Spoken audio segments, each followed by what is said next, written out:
Hi, and welcome to Mirror, Mirror in My Palm, Girls and Media, a Children and Screens Ask the Experts webinar.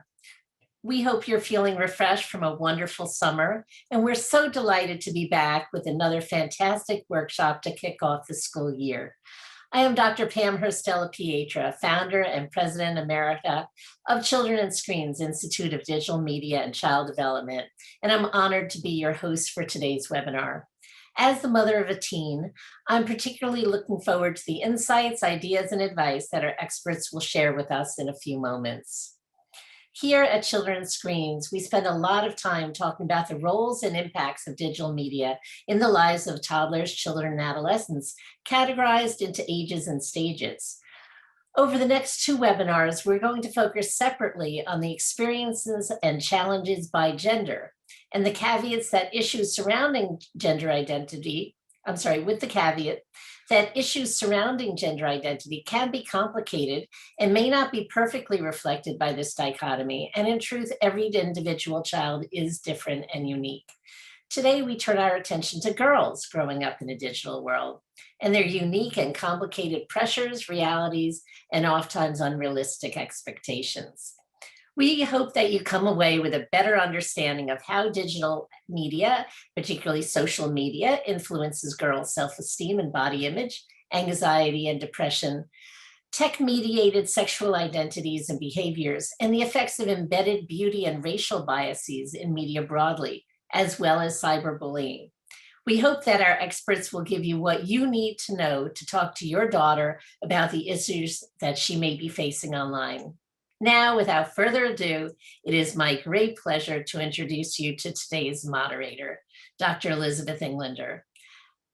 Dr. Englander is the founder and executive director of the Massachusetts Aggression Reduction Center at Bridgewater State University and a nationally recognized expert in the area of bullying and cyberbullying, childhood causes of aggression and abuse, and children's use of technology. She is also an active board member of Children and Screens' National Scientific Advisory Board. Welcome, Elizabeth. I'm Dr. Elizabeth Englander, and thank you for that introduction.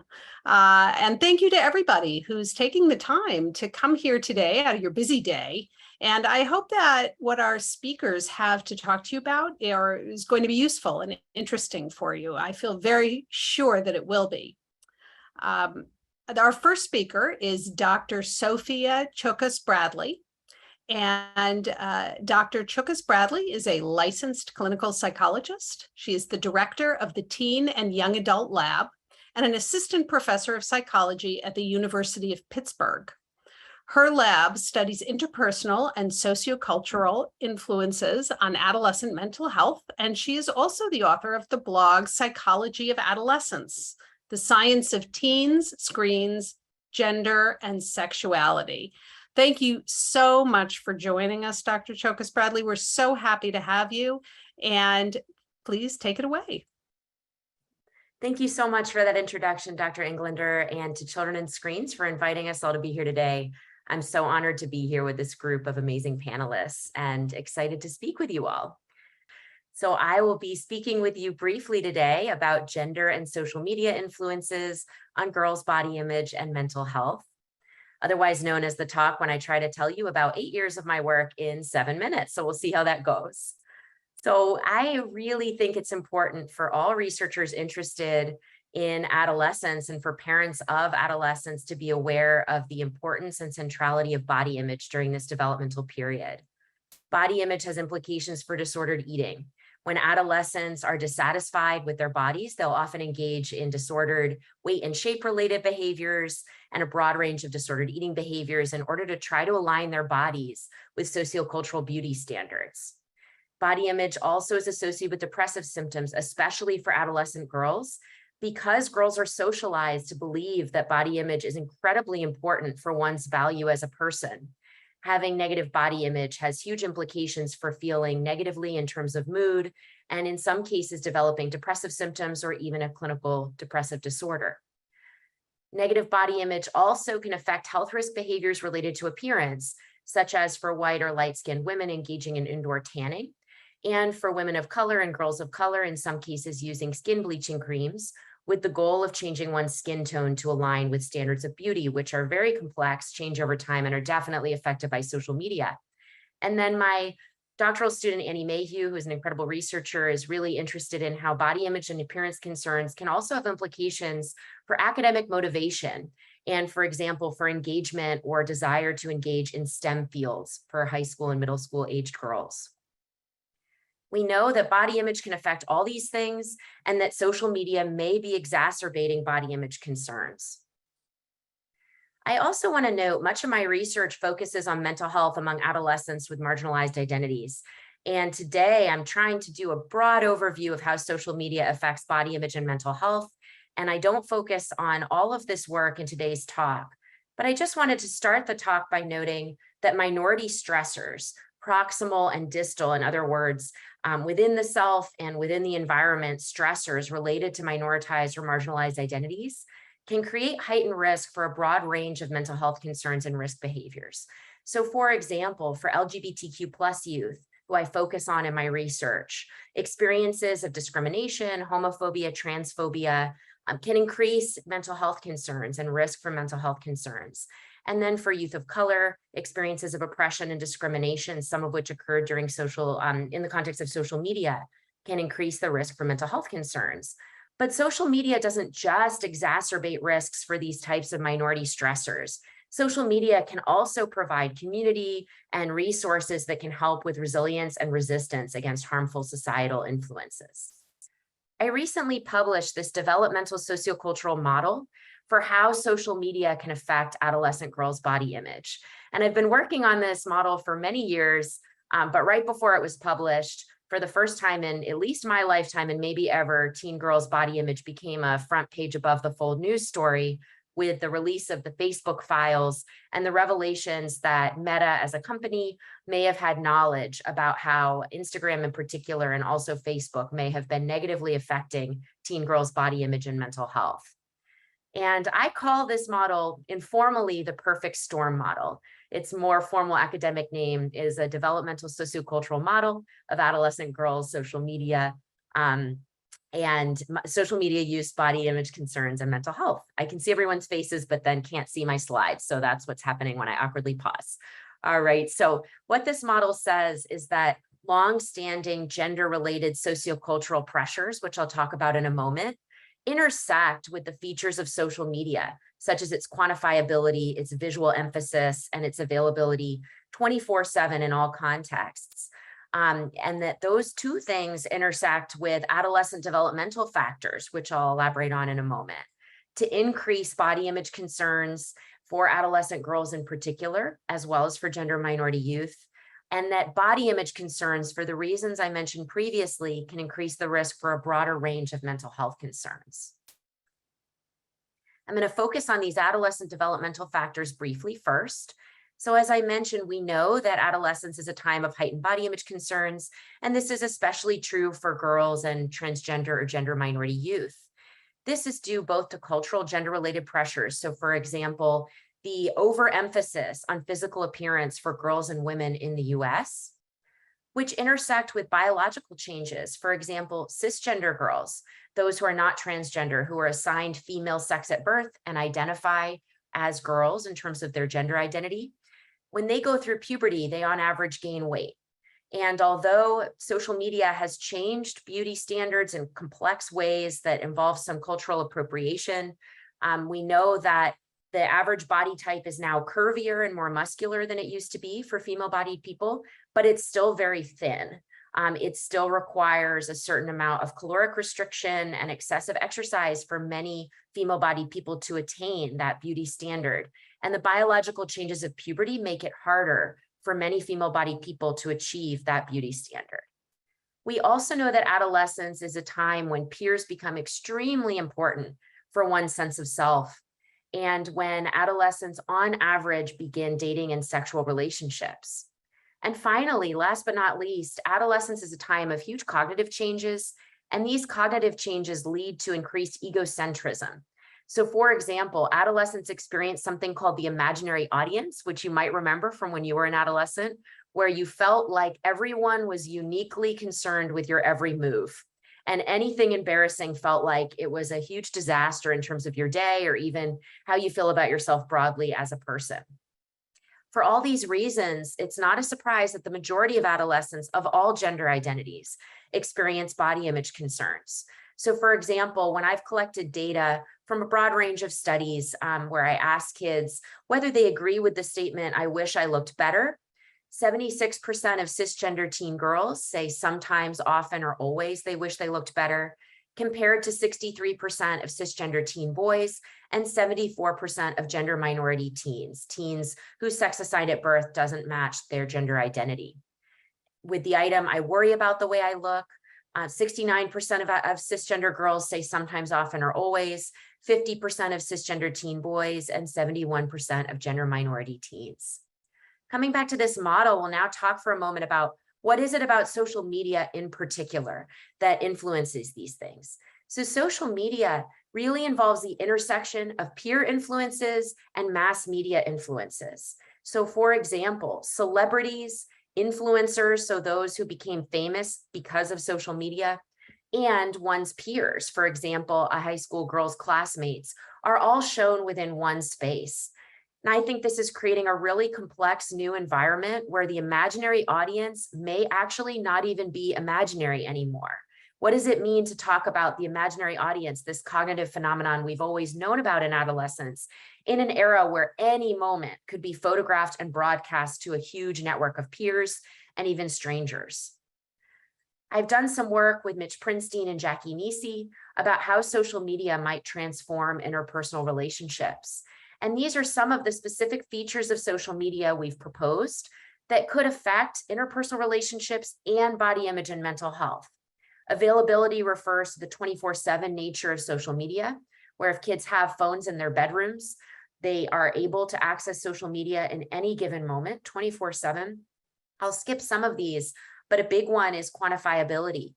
Kids can now see actual quantifiable metrics of the number of likes, friends, and followers they have and that they receive in response to specific posts. And at the time we first published this work in 2018, we weren't yet aware of something that now is much better understood, which is the role of algorithms. We are not just interacting with people we know in a genuine way on social media. There are algorithms built in that are meant to show us increasingly extreme content based on our prior interactions and searches. And this has huge implications for body image because adolescent girls or people of any gender identity who search for perhaps mild, perhaps not harmful content, such as looking up a makeup routine, may soon be taken to more extreme content related to pro-eating disorder pages or other damaging content. And the reason those algorithms are in place is because social media operates through an attention economy, where the more time we spend on social media, the more social media companies make through advertisements. And humans are naturally drawn to things that are more extreme. That's just a basic element of our social cognitive evolution. So coming back to how does social media affect girls' body image? My colleagues and I have found that social media increases both the focus on other people's appearance by encouraging social comparisons with idealized or even fake images. We now are seeing AI-generated influencers, entirely fake human beings who are being designed to conform to current beauty standards or even to make those beauty standards more extreme. And I've mentioned this several times, but beauty standards have really changed in the era of social media and are increasingly impossible to attain. When I ask undergraduate young women and high school girls to describe the ideal female body, they list dozens and dozens of body features, specific body parts, the need for perfection across all aspects of face, hair, and body. And as you might guess, social media, with all of this that I've already talked about, can increase the focus on one's own appearance. And I've been studying something I call appearance-related social media consciousness, which refers to how girls and people of all gender identities may be focused on how they look to a social media audience, not only when they're online, but even when they're alone. I see I've run out of time, but I'm hoping some of the Q&A will allow me to come back to body image concerns for gender minority youth in particular. And very briefly, transgender youth experience not only all of the specific influences that all adolescents are exposed to that I've already talked about, biological, sociocultural, cognitive, et cetera, but they also experience unique challenges. For example, someone who identifies with a gender identity that doesn't match their assigned sex at birth may have an even harder time than cis kids aligning their bodies with societal standards.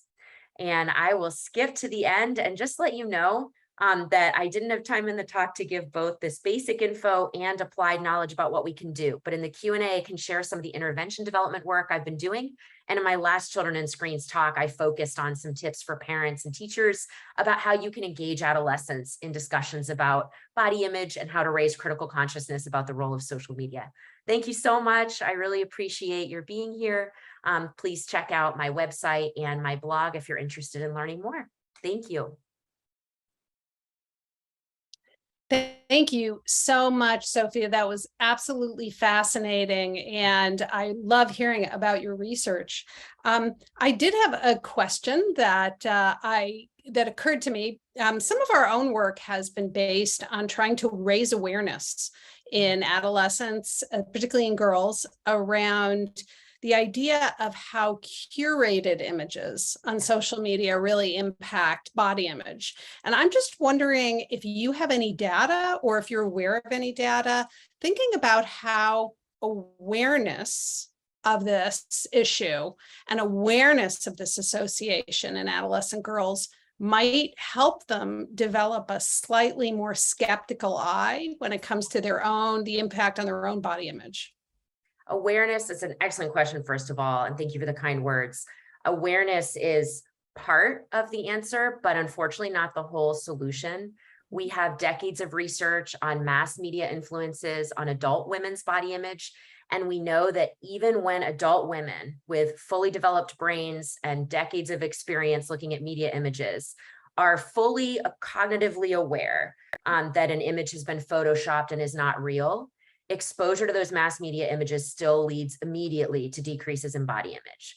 So when you think about social media and how it can be really hard to tell when something is real or fake, because everyday people, adolescent girls and people of all genders and ages, have access to apps that can allow them to dramatically change their bodies, but in ways that are not immediately detectable, according to research that's been done in the Netherlands. And when you think about the adolescent developmental period and how susceptible adolescents are to peer influences and how their brains aren't finished developing, awareness is not the whole story. So I know I'm doing that thing I do where I talk way too much, but I will just note that I'm currently working with colleagues at the Harvard School of Ed, including Emily Weinstein and Carrie James, who just wrote an amazing new book, Behind Their Screens, which I recommend to everyone. We are trying to understand how we can use evidence-based principles from clinical psychology, as well as principles from educational psychology, to bring in different aspects of behavioral change and values alignment approaches beyond just raising awareness, although that is one really important piece. So thank you so much for that question. Sure. And there are some other questions that I think are wonderful, but I think we have to save them for the Q&A at the end. So let's move on. Our next speaker is Dr. Meenakshi Gigi Durham.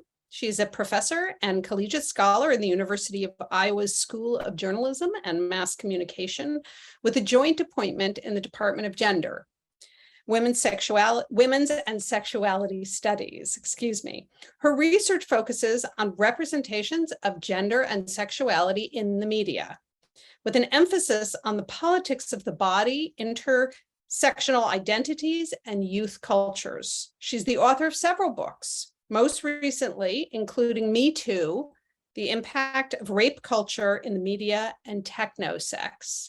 Fascinating word, technosex. Dr. Durham, we are really looking forward to your talk. Please take it away. Thank you so much. Again, like everyone, I'm so honored to be part of this panel of experts, this group of women with so much expertise in various aspects of children's and teen media environments, especially.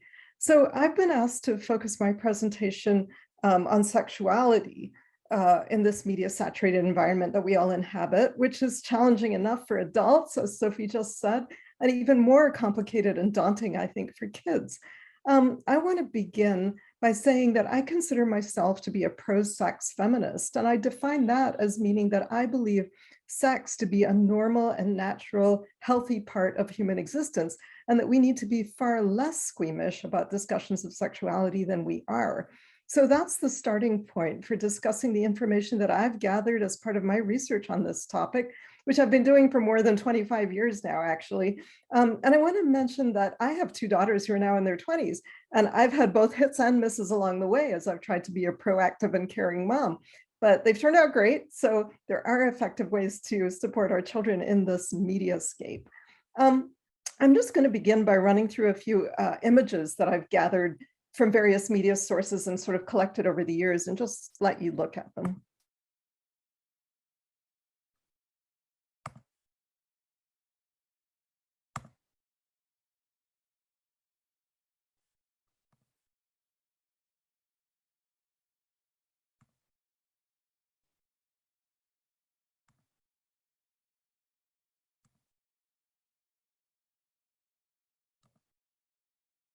Okay, I'm going to break my silence on this one. This is a peekaboo pole dancing toy that was sold by the British retailer Tesco, and it was in their toys and games section. And when they were criticized, they actually claimed that it wasn't meant for children. But you know, if you look at the sort of cartoony image and the girl on the carton who looks very young and the kind of fake Monopoly money, it does blur the line between children and childhood and adulthood. And they actually did pull this product after there was such a large outcry about it. And then, of course, there's the fact that young women are presenting themselves more and more in the ways that you see on the left, which also connects with the issue of sexting, where the images are even more revealing that they share via social media and via text. So these are just a few examples of the way girl sexuality is represented in the media. But in my analysis of a wide range of media artifacts, from fashion and beauty magazines to advertisements to social media, I found some repeated trends in portrayals of girls' sexuality, and I refer to them in my book, The Lolita Effect, as the 5 media myths of girl sexualization. I use the term myth as we use it in media studies, which is not to refer to a fable or a fairy tale, but to refer to social constructions that have no roots in any fixed reality, but have become so pervasive, so seemingly normal, so naturalized by repetition that people believe in them, with the result that they have real world effects. And I also use the term sexualization, which is a term used by the American Psychological Association to describe sexual representation that is objectifying, degrading, or sexist, or otherwise inaccurate or harmful. It's vastly different from a concept of sexuality that's healthy, progressive, age appropriate. So the myths that I've identified are myths of sexualization, and I'm going to run through them very quickly. The first one is the myth that if you've got it, flaunt it, which is about girls having to signal their sexuality by removing as much clothing as possible and exposing their bodies as much as possible, which also relates to sexting, where they feel like, transmitting risque messages is a way to signal their desire. This kind of message is particularly directed at girls, because boys' clothing is not like this. It's much more, big baggy shorts, big hoodies, and so on. So it's girls who are told this. There's a condition to that myth. If you've got it, flaunt it. And it, of course, refers to a certain type of body, the anatomy of a sex goddess, which we all know is the Barbie body, a body impossible to attain, in nature, because it requires borderline starvation as well as plastic surgery. It's a very thin but voluptuous body, which really isn't easy to attain without all sorts of, body work that's usually harmful. The third myth is pretty babies, I call it, after the Brooke Shields movie of the same title, where the message is increasingly that the younger a girl is, the sexier she is, if you'll think back to that Vogue cover with the 10-year-old model on it. And again, this is a very dangerous message because it indicates that young women are, ready to be, active sexual participants at a much younger age than they're actually developmentally ready for. This wasn't the case decades ago, where we had Marilyn Monroe or Ava Gardner as our sort of ideal sex symbols. These were grown women with grown women's bodies. So something has really shifted over time. The myth that violence is sexy, which we see in a lot of horror films in particular, also video games. Again, dangerous given the high rates of sexual violence and intimate partner violence that we see across the country. And the fact that what boys like matters more than what girls want and need, which you saw for example, on the magazine cover I showed, where, you know, girls are exhorted to make guys crush on you, you know, how you, you know, 50 ways to please your man kind of thing, instead of looking at their own desires, their own comfort levels, their own feelings of safety, and so on. And I've also written about the way the Lolita effect has gone global, affecting cultures in which, you know, there were perhaps other safer and more, you know, like supportive ways of children moving into sexual maturity than there are in the US. But this message is now being transmitted everywhere and actually wreaking havoc in other cultures in some ways. So those are the 5 myths. I just ran through them very quickly, but can discuss them in more detail at the end of the presentation if anyone has questions. Overall, these myths have negative effects. They lead to increased sexual activity in many cases, lower self-esteem, negative body image, sometimes very serious consequences, eating disorders, major depression, suicidal ideation. They seem innocuous, but they're not. And children and teens are exposed to millions of such images and messages every day. So what can we do about this? There are indeed some things that parents can do. I would say, and again, I have many suggestions in my book for, you know, especially girls and people who identify as girls at a range of different ages and from different backgrounds and so on, but I'm just going to distill them quickly right now. The first most important thing is keep the lines of communication open, have conversations about you know, these media images and trends that you're seeing, listen to your children, express your own feelings, but, you know, don't be judgmental, stay interested in the media that your children are consuming. Again, just, you know what they're looking at, talk to them about it. If you need to regulate their media, and I do think that's important sometimes especially for younger children, explain why you're doing it, be reasonable, be loving, because lecturing kids never works, even though we all do it sometimes, but it's, you know, not really a winning strategy. And then I would say give girls a chance to voice their views, especially their critiques, because I have found in my dealings with young girls that the minute you sort of open that door, the minute you give them a chance, they're amazingly critical, they engage, they've been thinking about this. So those are the things that I would suggest. I want to end with 2 quotes from women who have deeply inspired me. The first, the psychologist Mary Pietra, who said, in an ideal culture, sexual decisions should be the result of intentional choices, not peer pressure, not cultural pressure, not media pressure, but your own decision to engage sexually in ways that feel right to you when you're ready. And the second, from the anthropologist Margaret Mead, who said, never doubt that a small group of thoughtful, committed citizens can change the world. It is the only thing that ever has. And that's what keeps me going, that if we keep engaging and doing this work, that we can make positive changes. So thank you for your time, and I'm happy to discuss this further at any point. Thank you so much, Meenakshi. That was really interesting. I do have a question for you. How do over-sexualized portrayals of girls in modern media impact how young girls see themselves and their own sexuality?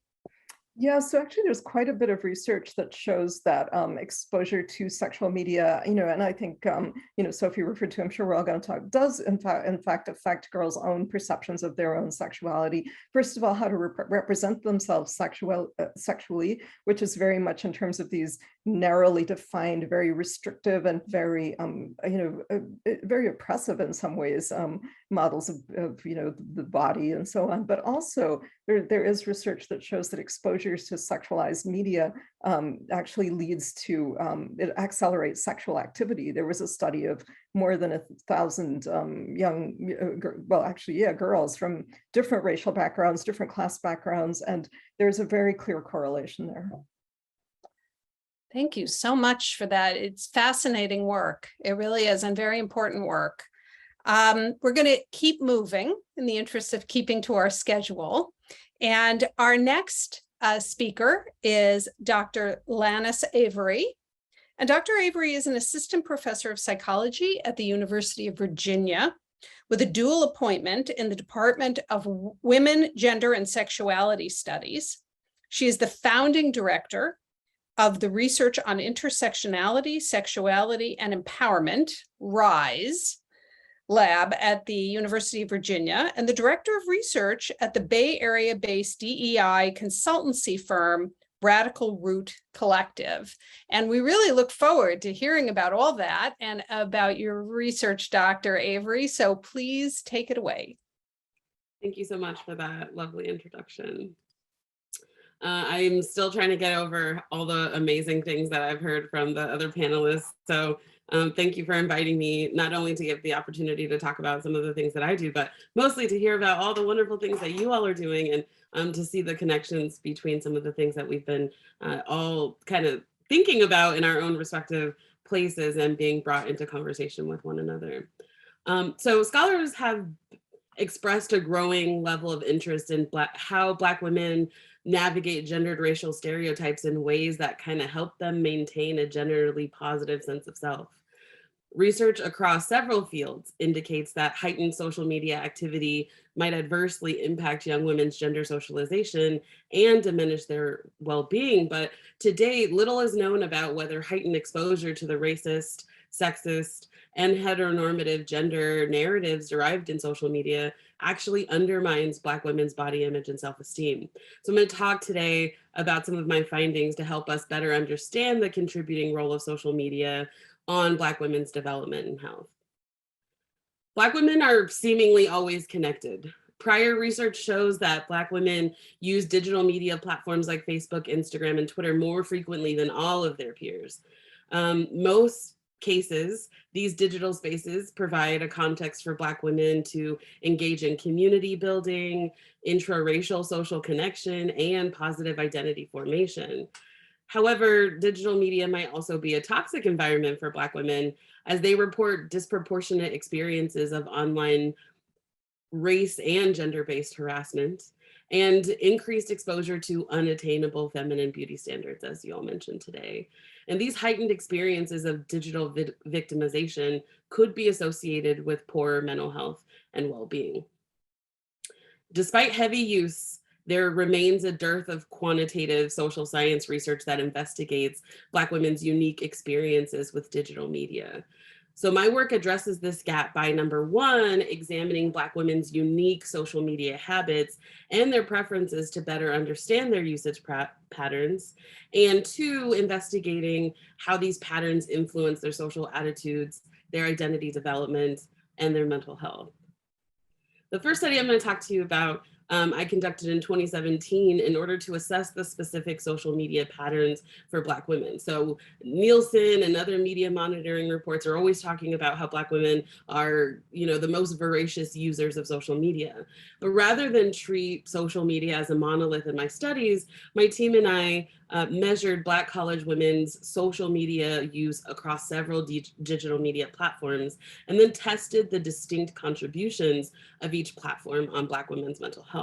So from this graph, you can see that young Black women in my sample reported using Facebook and Instagram most frequently. That's not a surprise. But I wanted to test the associations between this usage on their health.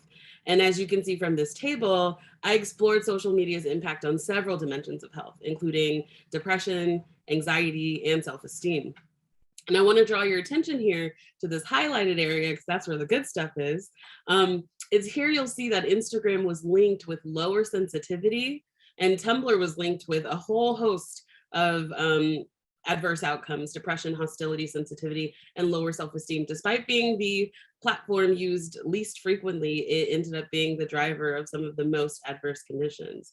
So contrary to previous research, the most frequently used platform, Facebook, wasn't significantly associated with any adverse mental health conditions, indicating the importance of us considering these relationships among diverse populations.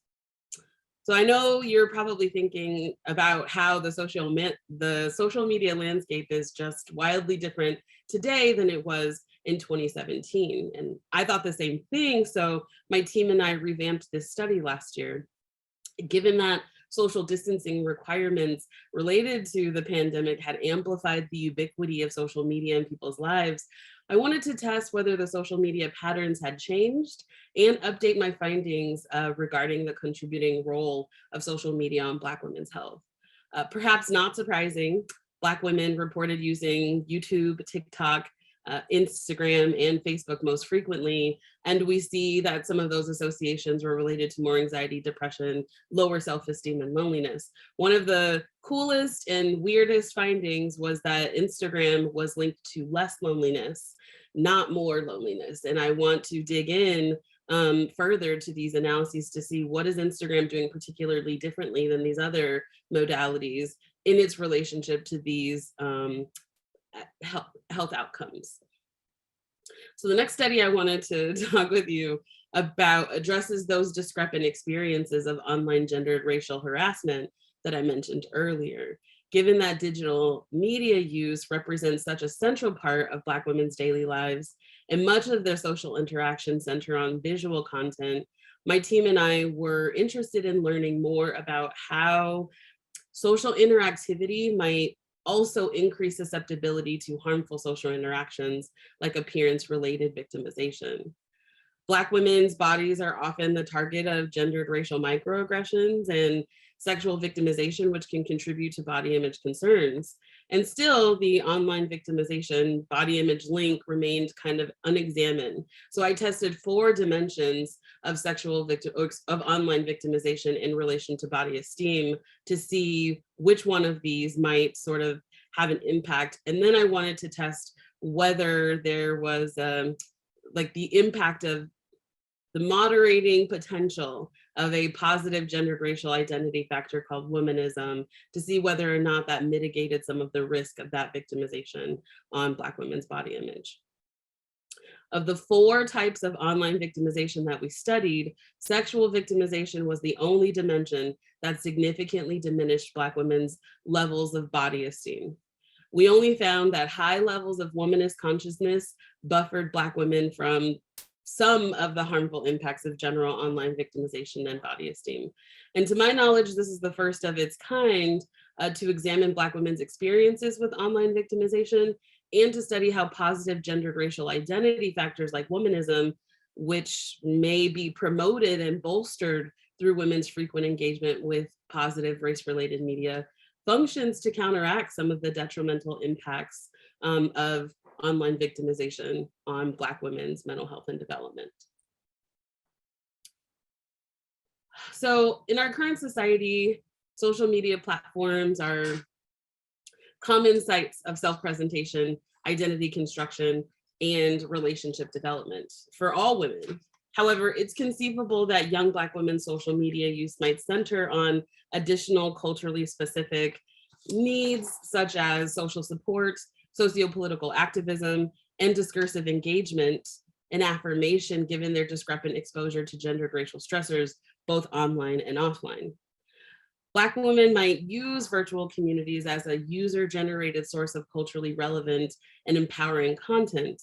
And social media sites like Twitter and TikTok are especially appealing to Black women because they foster positive identity development, collective community, and strengthen social networks among Black women. These channels allow them to speak to each other across borders and boundaries and provide visibility to their unique experiences while using verbal formats, wordplay, and images that draw on culturally specific oral traditions, experiences, and expertise. For these reasons, understanding the contributing role of social media use on Black women's health and development is complex. It takes rigorous methods to capture the nuance, the social context, and the temporal conditions that shape Black women's paradoxical experiences with digital media. And these sites offer Black women an opportunity to produce and consume empowering messages that challenge those rooted in structural racism, but they also heighten their exposure to gendered racism and sexual victimization in the process. So my findings showcase how social media is not unilaterally associated with diminished health for Black women. Fortunately, social media has not been a consistent predictor of poor health across my studies. And these null findings offer us some insight into how each platform might work differently for users. And future research is needed to examine not only how frequently Black women are using these sites, but why they're using each site and how they use it. Like any good researcher, I have far more questions now than I did when I started this work. And I do invite your comments and your ideas about how we might extend this work in subsequent studies. None of this would be possible without a couple key folks that work on my research team. Alexis Stanton is my student, a doctoral candidate. I've been working with her since she was an undergraduate student in my research lab when I was getting my doctoral degree. And Dr. Sarah Matsuzaka, who is an assistant professor of social work and child advocacy, who helps me sort of think about how all of these things might work for gender non-binary, for non-cis folks, and when we queer thinking about heteronormativity as a sexual precursor for media messages, what might it lend, what new information might that yield into how gender and sexual socialization is happening in these images? Thank you. Thank you so much, Dr. Avery. Your work is so interesting and informative. We had a couple of questions that came in, which kind of intersected with some of what I was thinking while I was watching you, which is that I'm wondering if any of your findings varied either by content or by the age of the user. So, for example, I'm wondering if the finding that Instagram didn't seem to lead to loneliness in the way that some of these other apps did was a function of the fact that Instagram, your sample using Instagram might have been rather heavy, bottom heavy towards younger users, youth, as opposed to adult women. Or if the types of contents really, the type of content that you were studying really varied. Do you have any thoughts about that? Yeah, thank you for asking that question. First, I have to say I study 18 to 34-year-olds. I think I mostly think about sex positivity, and some of my questions are harder to answer in the same study if I am thinking about this with adolescents. So a lot of the sexual socialization literature for emerging adulthood is sort of about that. I like to be a myth buster about the ways that people are saying, like, well, Black girls are okay because they're strong, and think, how do I utilize a similar sample in order to be able to push back on some of those narratives? But I do always include age as a covariate, and it doesn't actually bear out often. And what I like about these studies too is I think since 2017, there has been this narrative that Facebook is for older adults, but it is still commonly used within this demographic too. It was among, I think I asked, maybe in that first study, I asked about 10 different platforms, and only the 4 or 5 that I presented today were statistically significant enough to include in a model. And then in this one, I did another similar, like 15 different kind of websites that were noted through like Alexa and other kind of properties as being highly circulated. But Facebook still comes up for this, and age isn't, and it doesn't differ by age in that sample. Those parameters are already pretty narrow. But it is not just for, the boomers, as the youth want to say today. I mean, they're certainly using some of those other elements differently, but I think there's something about needing to do some kind of interactive investigation about, I think, number one, people aren't utilizing these apps one at a time. They're utilizing them at the same time. They're chatting with friends on each of them. They're sending content from one platform to another. And I think it's very difficult to isolate what people are doing, but to whatever end, hour or frequency of usage isn't the best predictor of how these mediums might be impacting health. There have to be some other questions that we might be able to ask. So we tend to think of them as very discrete, but your point is that they're very fluid in actual use. And there's a lot of sort of cross use, which I completely agree, and I see all the time. So thank you so much, Dr. Avery. That was really wonderful. And let's move on. Let's keep going. We have Dr. Lisa Damour next. Dr. Damour is recognized as a thought leader by the American Psychological Association. She co-hosts the Ask Lisa podcast, writes about teenagers for the New York Times, appears as a regular contributor to CBS News, and works in collaboration with UNICEF. She's the author of 2 New York Times bestsellers, Untangled, Guiding Teenage Girls Through the 7 Transitions into Adulthood, and Under Pressure, Confronting the Epidemic of Stress and Anxiety in Girls. And thank you so much for joining us, Dr. Damour. We are really looking forward to hearing about your work. Well, it is an honor to be here and talk about tough acts to follow. I have just been soaking this up. And I'm going to do very high level, 30,000 feet, what do we know? And really summarizing so much of the wisdom that's shared here. And then I'm going to go really practical on the parenting piece. What can parents and guardians do in light of what we know about social media? So there are upsides, there are downsides, and then basically we're down to minimizing harm is what we're really going to work on here. So starting with the upsides, and Dr. Avery said this so much more eloquently than I can. There's a lot of benefits to young people and young women involved in social media. They make powerful connections. They enhance meaningful social relationships they have in real life. They figure out ways to express themselves.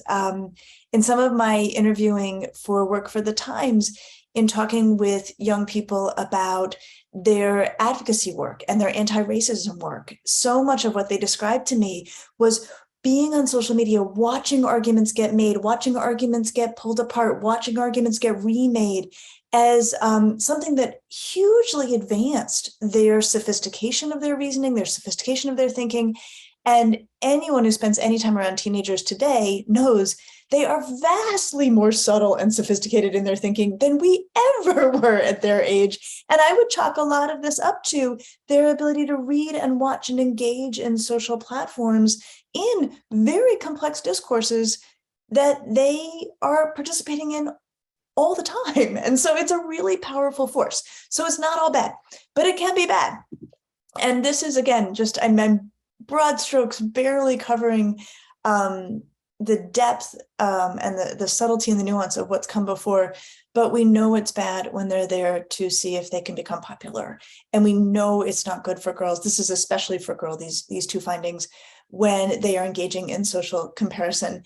And Dr. Choukas-Bradley, this is your work. And I know that I'm referencing your very work here. And so I want to acknowledge that. So it's not all bad. It's not all good. One of the things that I'm always struck by is I will see sometimes people reporting findings of adolescents reporting that their experience of social media is neutral. And I'm thinking that's probably the average, right? It's not that they're saying it has no effect. They're saying that it is both good and bad for me at the same time, and I know it. Okay, so given that, let's talk about harm minimization. So the way I think about harm minimization is I think in terms of structural features and relational features. So starting with the structural approach, and this is what I mean by like very practical here. I do not think any technology should be in any bedrooms, ever, for anyone, if possible. Now, I am aware that there are some homes and families where the only place a young person can do homework in a quiet way would be in a bedroom, and that has absolutely got to be protected. If that is the case, then it should all come out at night. There is no reason for any of us, much less any of our kids or teenagers, to have technology in their bedrooms. There are thousands of reasons to not have technology in our bedrooms. And so I would say this is a rule worth having. This is a rule worth having for the whole family. I will tell you, I'm actually a mom. I have a 19-year-old and a 12-year-old. I just sent a 19-year-old off to college who had never had her phone in her room in the time that she lived in our home. So she's now managing it, and as far as I can tell, well, but this is a rule you can make, and it's a rule I would strongly encourage you to make. Happy to follow up with more reasons in the questions, but for no other reason than just to protect sleep. When we see negative mental health outcomes as a function of technology, so often it is through the pathway of disrupted sleep. Another thing from the structural side is go slow in giving kids technology. And one thing I will tell you is you can give your kid a phone. You can even give them a smartphone with no browser and no apps. And they can basically use it as a walkie-talkie text machine to be in touch with their friends. I just did this with my 12-year-old because her sister went to college. We felt like she needed to be in touch. In order to add apps, she needs our approval. That is how we have set it up. And I think so often families feel like once you give a kid a phone, you're just opening this door. Not at all. You can really move slowly. And I would say hold off as long as you can on browsers and apps. Kids can still communicate with their friends without those.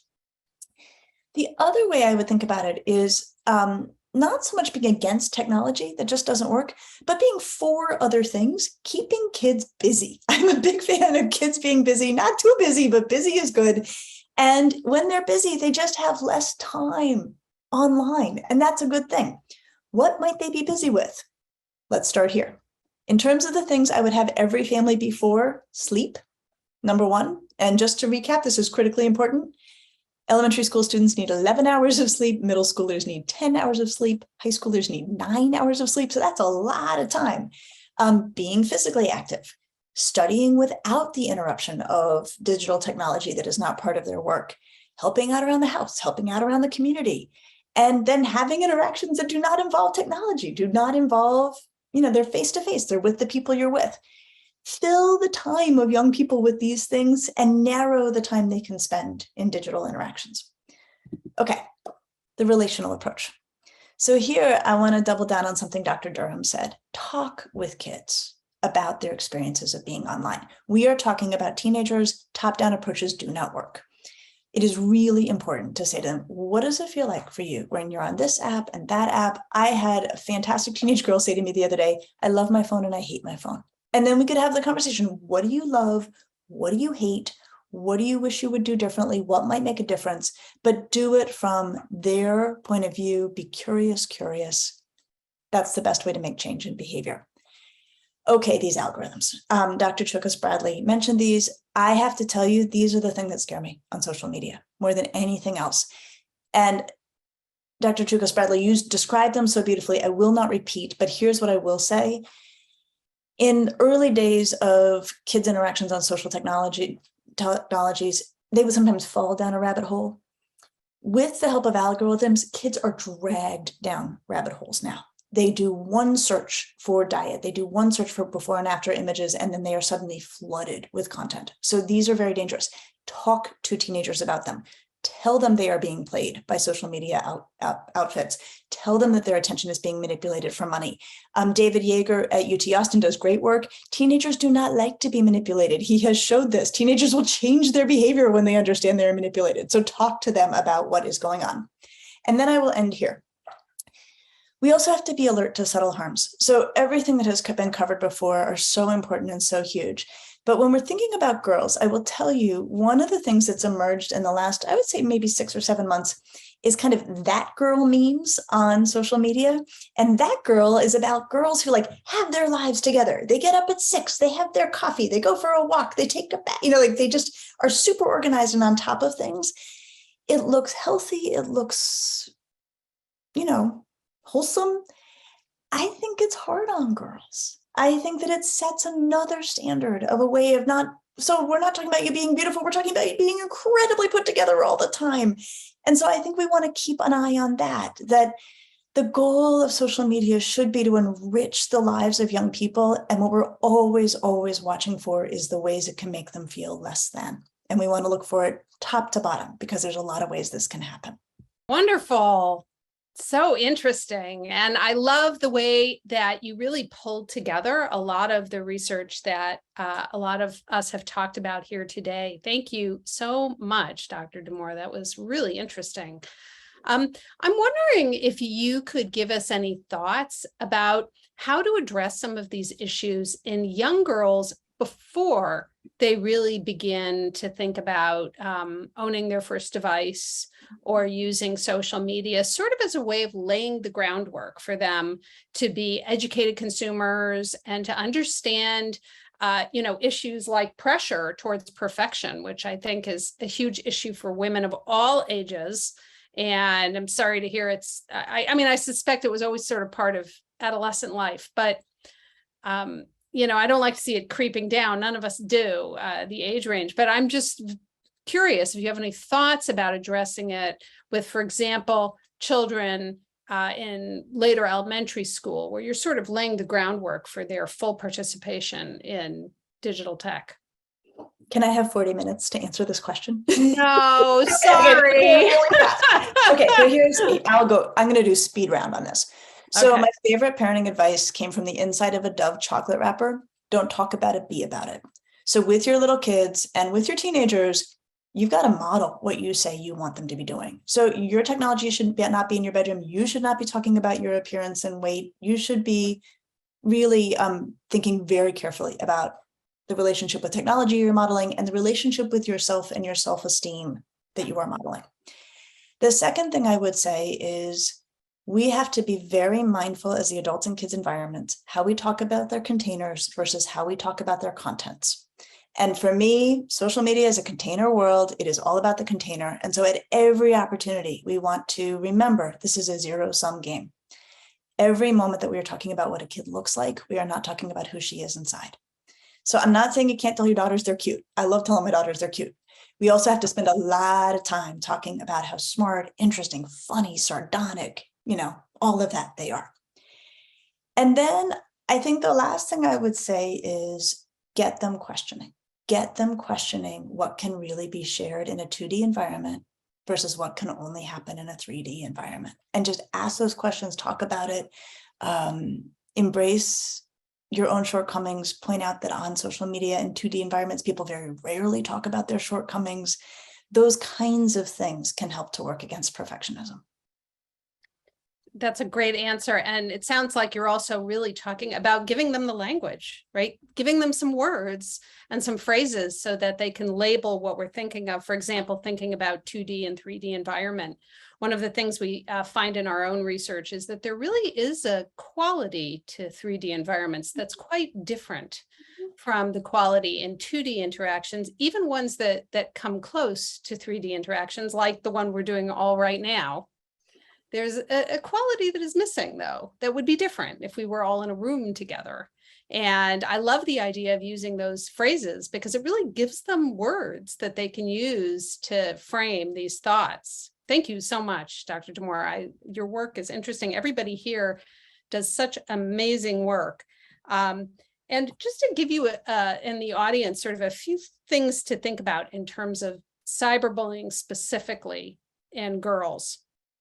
One of the things that we find in my lab is that the intensity of the relationships between girls is quite different from the intensity of the relationships between boys. That girls tend to have strong, supportive relationships with other girls. They tend to be more invested in these relationships. They tend to be more interested in these relationships.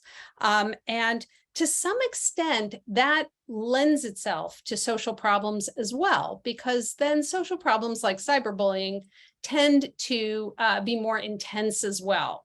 So a lot of the conflict in cyberbullying that we see that is different for girls specifically follows a lot of what we see between girls in person. So we may find, for example, that kids get into a bullying situation and that boys sort of get past it more quickly, and that girls tend to be more intense about it.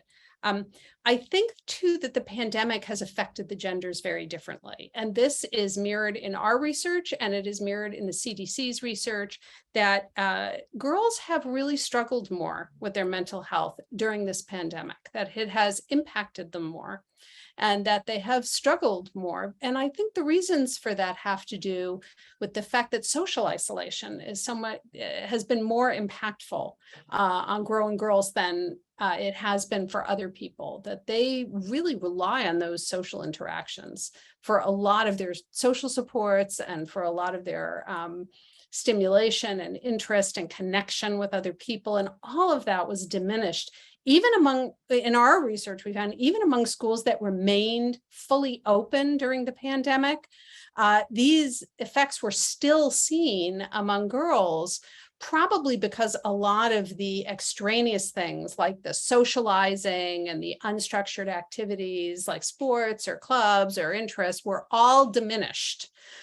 So although there were fewer things happening during the pandemic among girls who went to schools that remained open, there were still some issues. But I think there's a good news part of this too when it comes to cyberbullying. The strongest protection against cyberbullying and the most effective way for girls to develop resiliency when it comes to bullying and cyberbullying really has to do with support from their peers. And girls benefit from this to a significant extent more than boys. And so it's kind of a double-edged sword. On the one hand, the intensity of the relationships may mean that they spill over into problems like cyberbullying more often. It also means that they benefit more and they become more resilient when they have the support of their peers.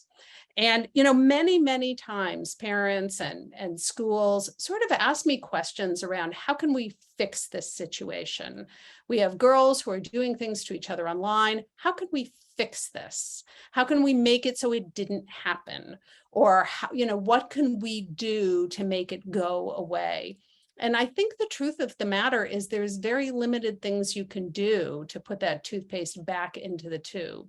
But what we can do, and I think what we should do when it comes to cyberbullying and girls, is really focus on coaching girls on how to harness all of that social support that they have with their peers and their friends, and show them how, when you harness that kind of social support, it really makes problems like cyberbullying feel less significant and less devastating.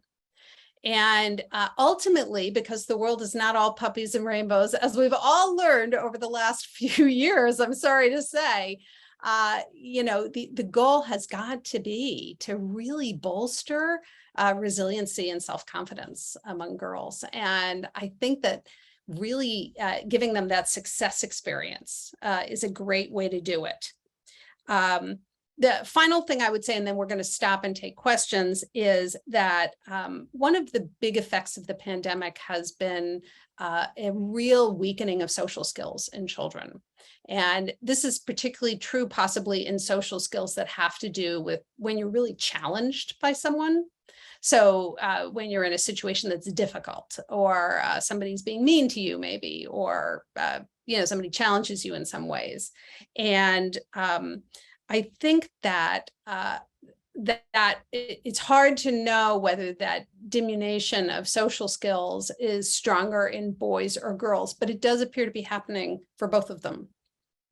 And so I think that has challenged girls a little bit to, you know, to really promote their sense of where to find their friends. And I think this is one of the big ways that we as adults can help girls get back from this pandemic, frankly, is really helping them connect with each other, showing them how sometimes putting down screens really bolsters connections. And by the way, the kids in our research really seem to know that this is the case. They're conscious of the fact that online you can make connections with people, but really deep friendships really blossom in face-to-face situations. And so we need to sort of use that knowledge, use how clever they are. And Dr. Gigi Durham said this really great, how impressed she is with these girls and what it is that they are able to be aware of. And I'm optimistic too, because I really have the same feeling when I speak with girls, as how aware they are of these things. And when they're not aware of something, how aware they can quickly become and use that awareness. So having said all this, what I'd like to do now is I would like to have a more extended Q&A and let people begin by sort of speaking to specific intervention methods, maybe, and starting the discussion that way. Please do keep your comments brief so that we can look at questions, specific questions too. But I think just starting by having everybody speak very briefly about sort of specific interventions that they would recommend for parents. Dr. Choukas-Bradley, why don't we start with you, since you were #1 on the hit show, and see what you think. Thank you so much. Well, I'll also weave in, if it's okay, a question. I was just checking out some of the questions we got, and there was also one about you know, what can parents do who, for example, are working more than one job and don't have time to monitor to the degree that's being recommended. So one thing that parents can do, regardless of socioeconomic status and need to be working multiple jobs and amount of time in the home with kids, is to have some of the discussions we've been talking about. And to add to that, I wanted to share very briefly some work I've done with Brian Galla at the School of Ed, which is based on David Yeager's work that Dr. Damour mentioned, which is adolescents really do not like to know that they're being manipulated by the man. They really value autonomy and independent decision-making. So conversations about the specific ways algorithms are developed and the specific things tech companies and tech execs have been quoted as talking about regarding how they intentionally designed social media to capture teens' attention and keep them using social media more and more and in potentially harmful ways. We have found that just exposing kids, so going back to the awareness piece we talked about earlier, just exposing kids to information about those manipulative business practices is an effective way of motivating them to use social media differently. If we have time later on, I can show some specific conversational prompts on a screen that parents could take photos of, which I presented in a prior talk, but I'll pass it on to others for now in light of the time. Thank you so much. Thank you so much. Meenakshi, do you have any thoughts about specific recommendations that, based on your work, that you think you could promote to parents? Yeah, I do think, and I'll reiterate, that just keeping the lines of communication open is incredibly important. When I was doing ethnographic work with girls in middle schools, I found these were like 13 to 15-year-olds. I found a number of them who were actually fairly resistant to media messages and who were willing to be critical. And I asked them about that, and they said, well, my mom was talking to me about this, or, my teacher was talking to me about this. So any sort of involved caregiver, they do listen. We might think they're not, but they are, and they're sort of absorbing the kinds of information that we're giving them. So I think talking to them in a non-judgmental way and just staying interested in them, staying loving, staying supportive, that these things really do matter a lot. The other thing you can do is kind of introduce a critical consciousness fairly early. And I did this with my own kids, like when they were very little, we'd see an ad for, I don't know, some kind of sugary cereal. And I'd say, hey, they're telling us this, this sugary cereal is a part of a healthy breakfast. What do you think about that? And so we'd kind of talk about that, and then that would sort of move into maybe the Disney movies, and I would, this is me, but I would say things like, gosh, her legs are so skinny. Do you think a real person could stand up if they had legs that look like spaghetti? And they would start laughing. And I think that sort of thing can introduce that critical perspective that becomes so crucial when they're older. So start having the conversations early is what I'd say. I think that's a great point. I think that's a great point.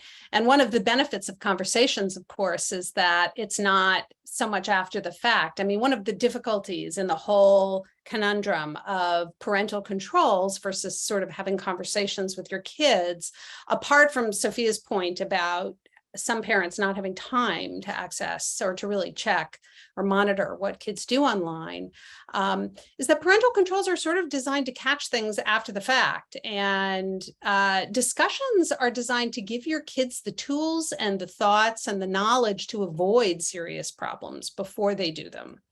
So I think it's really, really important to emphasize the role of discussion. Thank you so much.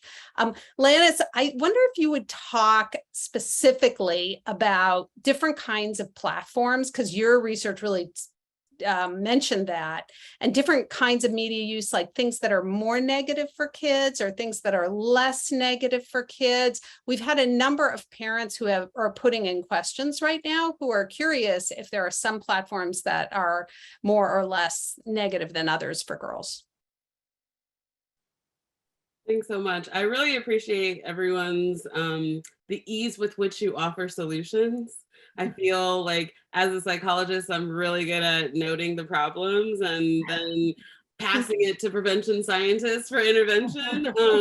And I partner with folks and developmentalists who think about interventions, recognizing I generally feel very mired in the swell. So with respect to the different types of mediums, it's very difficult because they change so quickly, and then you have your Instagram and your Facebook who just want to take up whatever the new thing is, right? So you have, it's a kind of monolith to keep you on Instagram and Facebook, right? So they want to bring in Twitter, they want to bring in TikTok, and are constantly trying to develop and taking your best social science researchers. I have so many of my colleagues who now work for Meta who are thinking about the user experience and how to keep people building community online. I know for sure that part of this last year, they had so many people in privacy at Meta who were trying to think through, how do we build sovereignty for adolescent developments? A lot of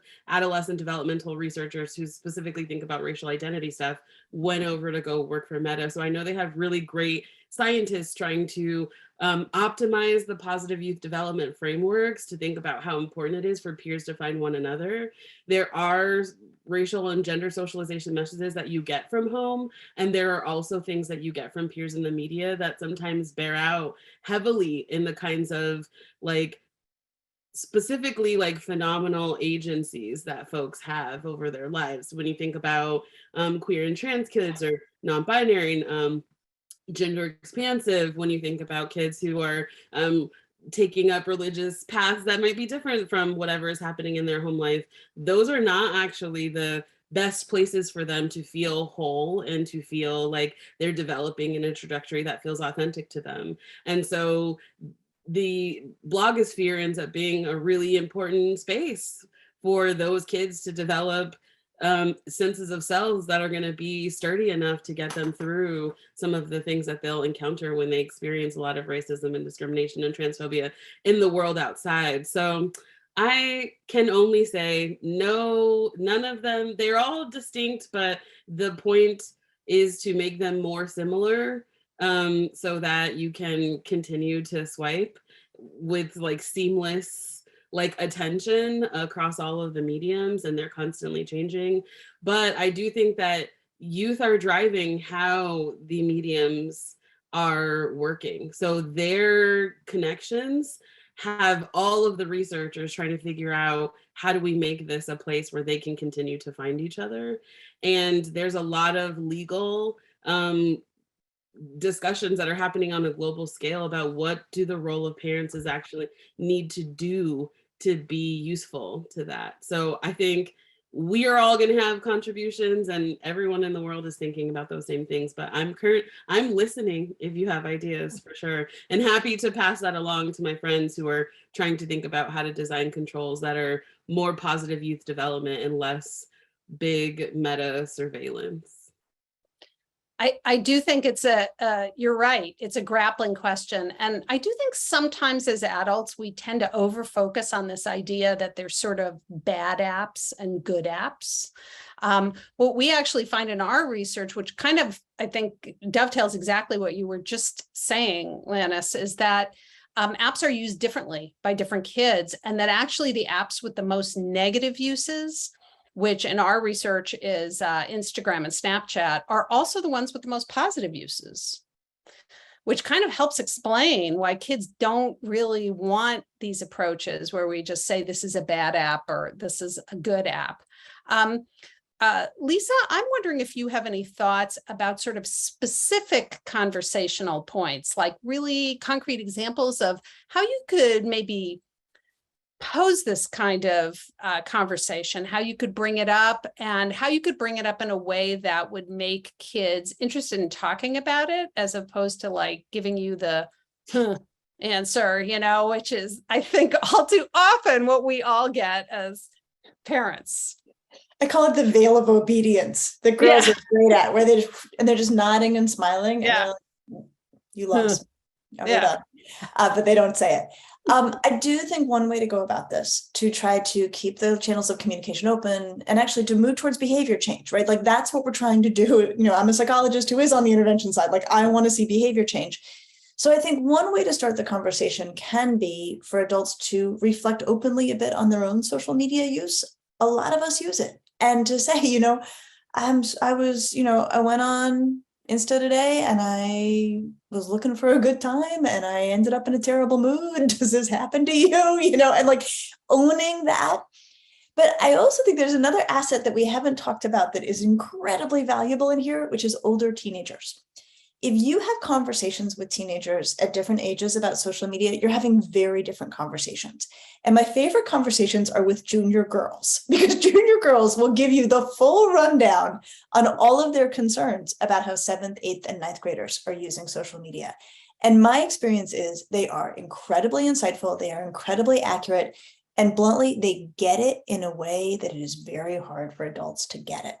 So I would say to anyone who is listening, if you have access to a junior girl, whether she is an older sister or a cousin or an old babysitter or, somebody who can talk with your younger adolescent about her social media use and what that junior girl's insights are now about what works, what doesn't, what she regrets, what she has started to do instead in terms of her social media behavior, the chances of behavior change are way, way better than any conversation that somebody over, literally 24 is going to have with your kid. So if you've got that kind of access or can figure that out, I honestly think that's probably your best bet for behavior change. And the other thing we know from research is that often when older adolescents are asked to teach younger adolescents about anything, the behavior of the older adolescent changes for good as well. That as soon as you teach something, you actually adopt more thoroughly that value system. So older teenagers are invaluable in this process of helping young people use social media as well as they can. Great tip. This is actually what we do in Mark, is we send older teenagers to work with younger kids, and it does work very, very well.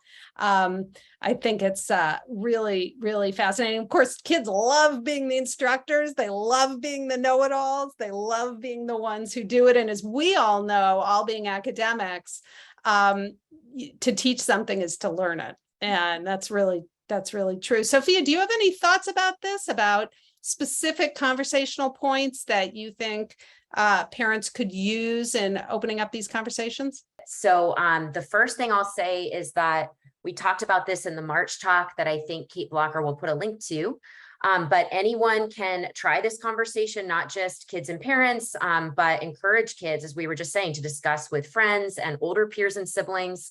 And this is something that I do encourage adults to do as well. So the first thing you do is you write down a list of all the activities you do related to social media in a typical week. So these are examples I hear from kids a lot. The goal is to figure out what are the ways that we all spend time using social media. As we've been talking about, it is not all bad, but some of it is more aligned with our core values than others. So the key thing is, once you've identified how you're using social media, you go through and talk together about the things you do on social media that actually give you lasting happiness, not just quick hits of dopamine via status from a lot of likes. What are the 3 things you do on social media that are fun in the moment, but that don't give a lasting sense of happiness, which often has to do with things that get quick likes? And what are the 3 things you do on social media that cause you the most stress? And finally, what are the 3 things you do on social media the most? What do you spend the most time on? And most adolescents and adults realize that we use social media in ways that are fun in the moment, but cause stress and don't give lasting happiness. So this is a way of approaching conversations that's grounded in evidence-based values approaches from a variety of psychological interventions. And I'm working with colleagues to bring this into schools, but it's something you can start with right now. Thanks for the time. And please check out this book, Behind Their Screens. Wonderful points. Thank you so much. We're going to need to begin to wrap up now, but I just wanted to say thank you all so much. And thank you for your emphasis on the effects of media on girls. And more importantly, even how we can help mitigate this as we're helping to raise girls and help them have positive social relationships and a positive developmental experience, especially in sort of these critical years, as I see it, as we're coming out of this pandemic, which has had such a profound impact on girls. Thank you so much. Now I'm going to turn it back over to Dr. Pam Della Pietra, who is going to give our final remarks. Thank you so much, Elizabeth, Sophie, Gigi, Lanice, and last but not least, Lisa, for sharing your expertise to help us all better understand our daughters and all the girls in our lives. And we hope that you, our Zoom audience, are leaving better equipped with some useful tips and strategies for making girls' experiences and interactions on and offline more positive and healthy. To learn more about child development and digital media, check out our website at childrenandscreens.com and check out Children and Screens YouTube channel, where you can find all of our previous webinars. Please join us again next Wednesday, September 14th at noon for Bringing Up Boys in a Digital World, which will tackle some of today's questions and others through the lens of boys. Don't miss an informative discussion about masculinity, violence and aggression, gaming, body image, mental health, and sexuality. We hope to see you there. Until then, be safe and well.